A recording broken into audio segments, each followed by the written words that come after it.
আচ্ছা, একটা কথা সত্যি করে বলুন তো, জীবনে এমন কতবার হয়েছে যে আপনি কোনো একটা জিনিস পাওয়ার জন্য হন্যে হয়ে ছুটলেন? হয়তো সেটা কোনো দামি মোবাইল, কোনো চাকরি বা প্রিয় কোনো মানুষের মন।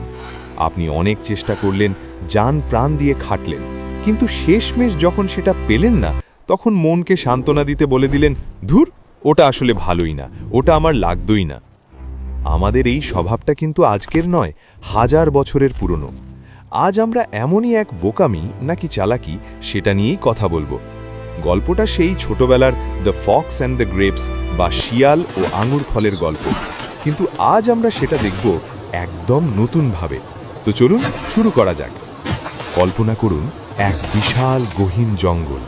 দুপুরের কড়া রোদ গাছের পাতার ফাঁক দিয়ে মাটিতে এসে পড়ছে।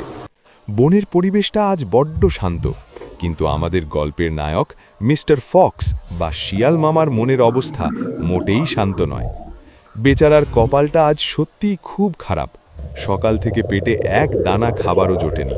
খিদের জ্বালায় তার পেট চোঁ চোঁ করছে। সে বনের এপাশ থেকে ওপাশ চষে ফেলল, ইঁদুরের গর্তে উকি দিল, ঝোপঝাড়ের আড়ালে খুঁজল, কিন্তু না, খাবার তো দূরের কথা, একটা ছোট পোকাও তার নজরে এলো না। ক্ষুধার্ত শিয়াল ধুঁকতে ধুঁকতে হাঁটছে। তার সুন্দর কমলা রঙের লোমগুলো ধুলোয় মলিন হয়ে গেছে। সে ভাবছে, আজ কি তবে না খেয়েই থাকতে হবে?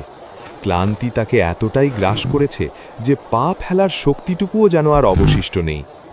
হাঁটতে হাঁটতে হঠাৎ শিয়াল মামা থমকে দাঁড়াল। তার ঝিমিয়ে পড়া কান দুটো খাড়া হয়ে গেল, চোখ দুটো লোভে চকচক করে উঠল। কি দেখল সে? সামনের একটা বিশাল বড় গাছের মগডালে জড়িয়ে আছে এক লতানো গাছ, আর সেই লতায় ঝুলছে থোকা থোকা পাকা রসালো সবুজ আঙুর। বিকেলের সোনালি রোদে আঙুরগুলো যেন হীরের মতো জলজল করছে। দেখলেই মনে হয়, ইস, এক কামড় দিলেই মুখটা রসে ভরে যাবে। শিয়াল মামা ঢোক গিলল, তার জিভে জল চলে এলো। সে ভাবল, যাক বাবা, ঈশ্বর মুখ তুলে চেয়েছেন, আজকের লাঞ্চটা অন্তত রাজকীয় হবে। সে আর দেরি না করে আঙুর গাছের ঠিক নিচে গিয়ে পজিশন নিল। সে তার পেছনের পায়ে ভর দিয়ে শরীরের সমস্ত শক্তি একত্রিত করল। তারপর দিল এক মস্ত লাফ।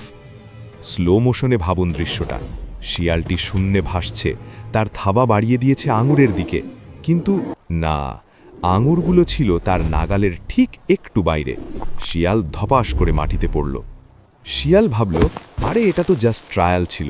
সে গায়ে লেগে থাকা ধুলো ঝেড়ে উঠে দাঁড়ালো, একটু পিছিয়ে গেল দৌড়াবার জায়গা নিতে। তারপর ভো দৌড় দিয়ে এসে আবার লাফ। কিন্তু হায়, এবারও সেই একই ফল। শিয়ালের চালাকি এখানে আর খাটল না। সে একবার, দুবার, তিনবার বারবার লাফাতে লাগল, কিন্তু প্রকৃতি যেন আজ তার সাথে মশকরা করছে।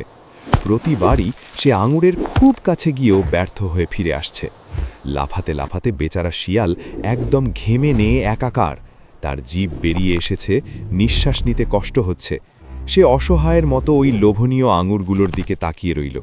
আঙুরগুলো বাতাসের দোলায় দুলছে, যেন তাকে ভেঙচি কাটছে আর বলছে, পারলে না তো। অবশেষে শিয়াল মামা বুঝল, এই আঙুর পাড়া তার সাধ্যের বাইরে, কিন্তু বনের অন্যান্য প্রাণীদের সামনে তো আর নিজের হার স্বীকার করা যায় না। তাই সে একটা দীর্ঘশ্বাস ফেলে নাকটা উঁচু করে বলল, ধুর ছাই, এতক্ষণ বেকার সময় নষ্ট করলাম। ভালো করে তাকিয়ে দেখলাম আঙুরগুলো আসলে কাঁচা, এগুলো নির্ঘাত টক, আর টক আঙুর খেয়ে কে অকারণে পেট খারাপ করবে? এই বলে সে গটগট করে সেখান থেকে চলে গেল।